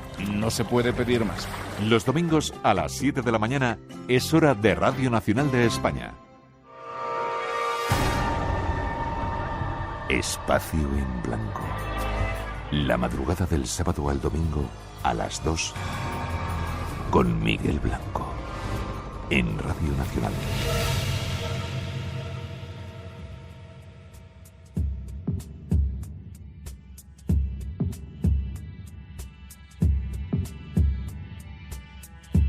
Y llega un nuevo invitado a esta mesa, no podía faltar con nosotros Jesús Callejo, para el cual os pido también un fuerte aplauso, un habitual de estos temas. Don Jesús. ¿Qué tal, Miguel? Ya estamos de nuevo en nuevas aventuras, ¿eh? Y la que nos quedan. ¿Sí, no? Yo creo que sí, nos va la marcha. Sí, nos va la marcha. Qué bien, ¿no? El congregarnos en estos receptáculos, en estos escenarios donde el misterio pues cobra todo su protagonismo, ¿no? Y ponemos en valor lo que a todos nos gusta, que es la vida, y la vida siempre está cargada de misterio. Sí, señor, y nos reunimos con personas llegadas no solamente de esta provincia, de esta región Murcia, sino de muchas partes de España, incluso del extranjero, que han venido a este congreso. Escritor, investigador, eres abogado, director de la Escóbula de la Brújula, cada 15 días escribes un libro nuevo. Ya quisiera yo. Nada, la verdad que es verdad que todos los días escribo. Sí, por costumbre. Sí, pero por una razón básica. Hay cosas que si no las... La informática, los ordenadores modernos ayuda muchísimo esto. Antes había que estar escribiendo a mano y era bastante más complicado. Pero yo siempre tengo archivos prácticamente de todo. Cuando encuentro un dato que me sorprende, imagínate un viaje, un lugar, una reliquia, yo qué sé, algo que te ha impactado, automáticamente lo llevo a ese archivo, ahí queda en bruto, sin redactar, porque algún día lo rescataré, o bien para un artículo, o bien para un libro, pero eso también te sirve para estar activo, vas removiendo un poco esos datos, los vas actualizando. Algunos tengo una lista de sitios para ir, que algunos veré y otros no veré, porque bueno, hace falta más vidas, ¿no?, para intentar adentrarse, ¿no?, en cantidad de viajes que nos quedan por hacer. Pero da igual, yo creo que hay que mantener viva siempre la llama de la curiosidad. El motor básico de todos los que estamos aquí es la curiosidad. Y como a mí prácticamente me interesa todo lo humano y todo lo divino, pues tengo muchos archivos. Ya creo que tengo el ordenador bastante petado. No sé si has visto, estamos viendo algunas fotos sí. de viajes, ese viaje que hicimos a Egipto juntos, y algunas aventuras que hemos vivido en otros lugares. Jesús Callejo es nuestro invitado, y como con él se puede hablar de casi todo, escuchar la introducción que hemos preparado para el tema que queremos tratar con él. Justo hasta el momento de los hombres de las cavernas. Europa, hace 30.000 años. Mientras una edad de hielo extrema domina el continente, hay dos especies humanas que se enfrentan en una batalla por la supervivencia. En un rincón, el neandertal, bajo, fornido y con fuerza bruta. En el otro, el cromañón, nuestra especie, más esbelto, más débil, pero más listo. Es una batalla épica del cerebro contra el músculo. Y solo puede haber un ganador. Dos especies humanas, un continente helado. El neandertal y el cromañón luchan por el control de la Tierra. El mundo de esas pinturas rupestres que están dando claves de esa cultura que se desarrollaba entonces. Sí, la verdad que cada descubrimiento nuevo que se está produciendo, alguna cueva nueva con nuevas pinturas, y las dataciones que se están haciendo son fundamentales a la hora de entender un poco esa cosmovisión que tenían los hombres primitivos. Siempre se ha hablado de que los hombres de la Edad de Piedra estaban bastante retrasados, que solo se dedicaban a sobrevivir, pero olvidamos que tenían un concepto místico de la existencia y que tenían también una expresividad artística. Y esa expresividad artística queda reflejada en las pinturas rupestres, que hay de distintos tipos. En función de dónde está la pintura rupestre, está indicando algo. Muchos son ritos de iniciación, otros son ritos para cazar. O sea, para cazar a aquellos animales que tú estás representando y a aquellos animales que no quieres que a ti te cacen. Entonces, según en qué zona de la cueva, del abrigo rocoso, pues tiene un simbolismo determinado. Y luego están las pinturas allende de la cueva, ¿no?, en lo más recóndito, lo más peligroso, que no pueden ser vistas por el resto de la gente. ¿No? No, porque el lugar donde están, además, imagínate, con la luminosidad que había en aquella época, donde se tenían que iluminar con unos procedimientos que hoy sabemos para que no quedara hollín, o sea, su inteligencia. ¿Qué utilizaban? Sobre todo era el sebo de los huesos, un poco de el tuétano, y ese tuétano sirve para dar mucha luminosidad, pero para que no cree el hollín y no estropee la pintura que tú estás representando en ese momento. Entonces, bueno, desde el siglo XIX, que es cuando se empiezan a descubrir ya de una forma más masiva estas pinturas rupestres, empezando por la de Altamira en 1868, hasta hace poco, siempre se pensó de que, bueno, que más o menos tenía una antigüedad de 12.000, 14.000, 15.000 años. Todo eso se ha ido retrasando. Déjame que hagamos un inciso. Cueva de Altamira, que de repente cuando lo descubrieron pensaron que era un invento de la persona que lo había... Totalmente, sí. Que era un mentiroso y que lo había pintado él. Al pobre Marcelino Sautuola le denigraron, le humillaron, porque estaban hechas de una manera tan perfecta esos bisontes que decían que no podían ser de hombres primitivos, porque se pensaba, dice, bueno, si en la Edad Media pintaban como pintaban, imagínate cómo pintaban hace tiempo, y no podían pensar que la propia cavidad, la propia orografía de la cueva sirviera para pintar estos bisontes. Entonces dijeron, nada, esto se lo ha inventado, ha estado 2 veces, luego pillaron al pintor, porque el pintor lo que intentaba es hacer una serie de copias, pero no pintó los bisontes. Y sin embargo, los arqueólogos más afamados de aquel momento, que eran franceses, son los que dijeron taxativamente que no podían ser antiguas. Luego al final sí, le pidieron perdón cuando ya estaba muerto. El pobre hombre, llegaron tarde. al final, sí, fue una triste historia un poco de que si a lo mejor esto lo hubiera descubierto algún francés, le hubieran dado más repercusión, como era un español, era un cántabro, no le dieron más importancia. Luego se pensó, dice, bueno, vale, son de hombres primitivos, pero tendrán unos 12.000 años. Bueno, hoy, a día de hoy, con las distintas técnicas que existen, por ejemplo, la de uranio-torio, que es muy interesante porque lo que hace es analizar el isótopo de uranio que está en las concreciones de la calcita, es decir, de lo que queda impregnado por encima de la pintura. Con lo cual la pintura es mucho más antigua. Y se ha detectado, por ejemplo, que en Altamira o en la Cueva del Castillo estamos hablando de 37.000 años de antigüedad. De los 12.000 nos hemos ido para allá. Pero lo más interesante, que es un estudio que ha salido recientemente en la revista Science, es que se han analizado pinturas de otras cuevas, por ejemplo, la Pasiega, en Puente Viesgo, de otros lugares de Cáceres, por ejemplo, y de Málaga, y las dataciones han dejado estupefactos. ¿Por qué? Porque ya no estamos hablando de una época donde había Homo sapiens en la península ibérica, como podía ser estos 34.000, 35.000 o 37.000 años. Estamos hablando de 68.000 años. Por lo tanto, no podían ser Homo sapiens los que han pintado eso, sino hombres de Neandertal. Eso nos abre una perspectiva total. Y cambia totalmente. De que el hombre de Neandertal, que también era humano, pero tenía también una concepción artística, religiosa, mucho más importante de lo que nos imaginamos, porque esas pinturas no tenían un carácter decorativo o ornamental, tenían un carácter sagrado. Era para ponerte en contacto con los espíritus que moraban en la cueva, y para ellos la cueva era un santuario, era el lugar de culto.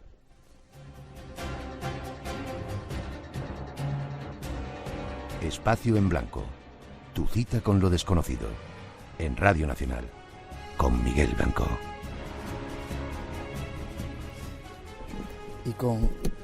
Y con Jesús Callejo en esta segunda parte del programa. Tenía el micrófono un poco atrás. Eso cambia totalmente todo, ¿no, Jesús? Cambia todo, sí. Cambia todo, pero por 2 razones básicas. Primero, porque ahora ya se empieza a admitir que no todas las pinturas son del Homo sapiens, cosa que hasta ahora se estaba admitiendo. Ahora hay pinturas que son neandertales. Segunda premisa, no todas las pinturas las hicieron hombres. Muchas las hicieron mujeres. ¿Mujeres? Había chamanas, efectivamente. ¿Sí?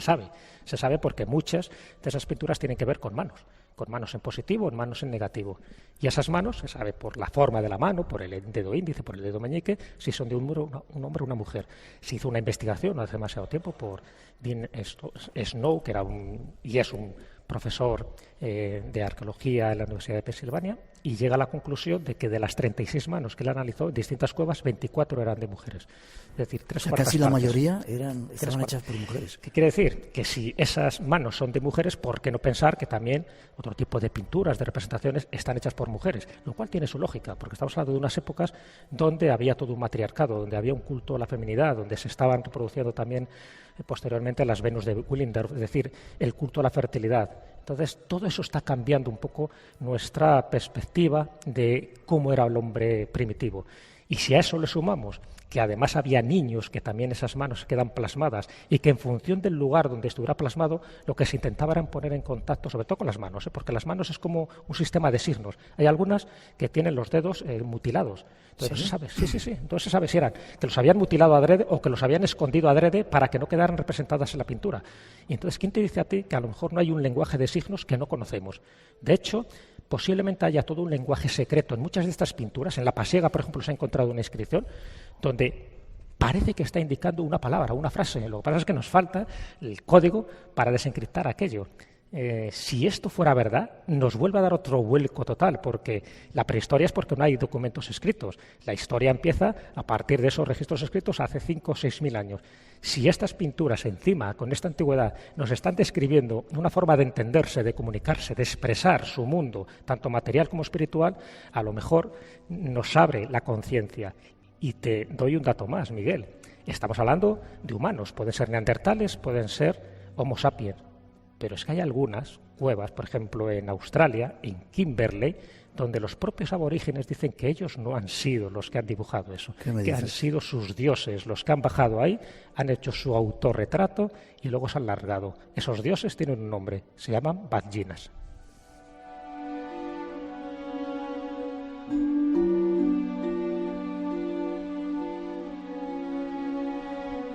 Tenemos ahí una biblioteca pictográfica llena de dibujos con un montón de claves que todavía no entendemos.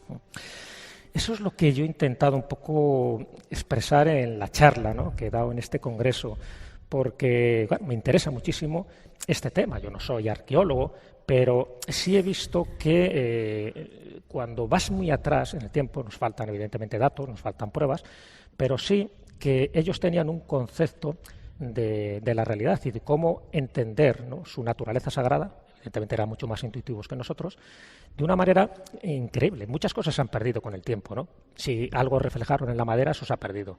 Pero lo que está reflejado en la pared pervive. Y lo que pervive es porque han sido cuevas que han sido selladas a cal y canto. Ha habido derrumbamientos, eso hizo con la cueva de Altamira o la del Castillo, y al haber ese derrumbe se queda como una cápsula del tiempo y cuando tú la abres, ¡buah!, está en todo su esplendor esas pinturas. Y ahí es cuando descubres claramente qué tipo de pinturas están hechas para que sean vistas y qué pinturas están hechas para que no sean vistas por el resto de los humanos. Y qué pinturas están hechas por chamanes. Y qué pinturas, además, están reflejando un trance chamánico. Porque esa es la teoría de Jean-Claude. Todo el mundo dice que son trances chamánicos, esas figuras pero no extrañas, todas, no todas. Son algunas, además el trance chamánico tiene como 3 fases, y Jean-Claude en su libro, que además le creó muchísima polémica en su momento, él refleja que algunas de esos signos tectiformes, como se llaman, están reflejando las 3 fases del chamanismo, por decir así, del viaje enteogénico, ¿no? La última es las visiones, es por eso reflejan seres híbridos. Es curioso, que luego dice que es el chamán, que bueno, que se puede disfrazar, pero es que hay una premisa básica en arqueología y sobre todo en pinturas rupestres, es que ellos pintaban lo que veían. Entonces, pintan un bisonte a la perfección y luego te pintan a un antropomorfo con una cabeza extraña. Y cuando se ha descubierto hace muy poco lo que se llama el hombre león de Ulm, porque está en el Museo de Ulm en Alemania, que es eso, un antropomorfo con cabeza de león. Esa tiene 40.000 años de antigüedad. Qué curioso que esas pinturas antropomorfas no son hombres tal como los entendemos, son seres híbridos, hay una mezcla ahí. Entonces, si están pintando lo que vemos, solo hay 2 explicaciones posibles. O bien forma parte de ese trance chamánico, la tercera fase, cuando están con sus alucinaciones, o sencillamente estaban viendo a seres de ese aspecto que lo reflejaron de la mejor manera que podían. Y eso ha quedado por la posteridad gracias a que las cuevas se han convertido no solo en santuarios, sino en cápsulas del tiempo.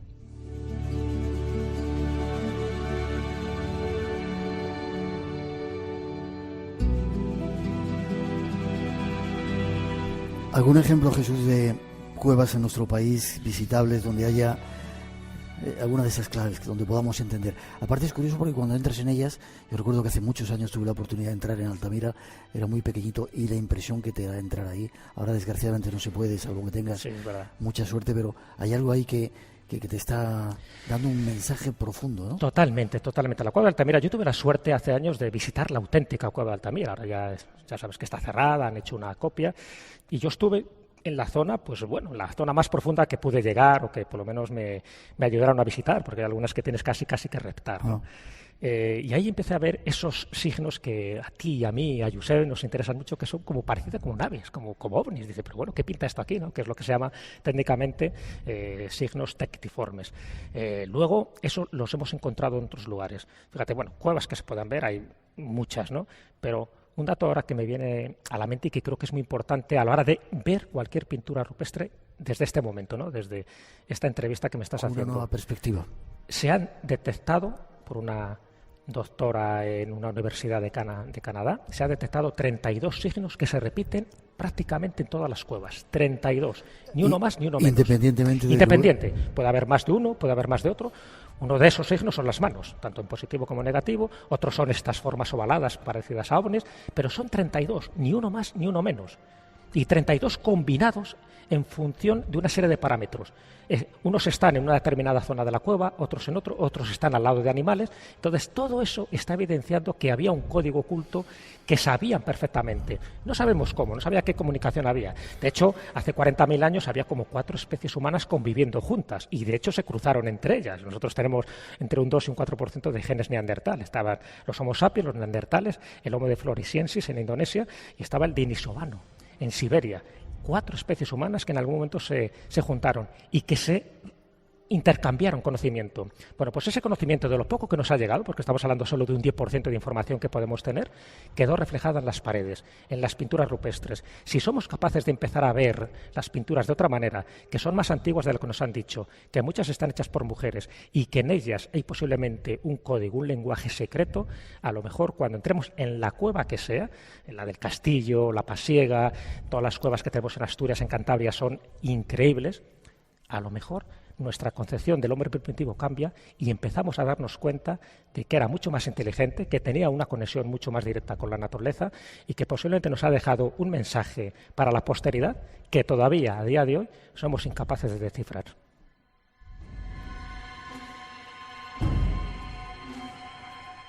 Casi a punto de despedirnos, Jesús. Si ya nos vamos al Tassili y a esos lugares, has hablado de Australia, imágenes de seres, dioses venidos del cielo. ¿Crees que de alguna manera hemos sido visitados, como hablábamos antes con Josep, que hay dioses primigenios que han estado aquí, que incluso estuvieron en contacto con ellos? Yo sí lo creo, ya lo he dicho más de una vez. Para mí no se entiende determinados enigmas del pasado, muchos enigmas del pasado, no solo estamos hablando de la cultura egipcia, sino de otras muchas más, incluso de los dogones de Mali, que son más posteriores.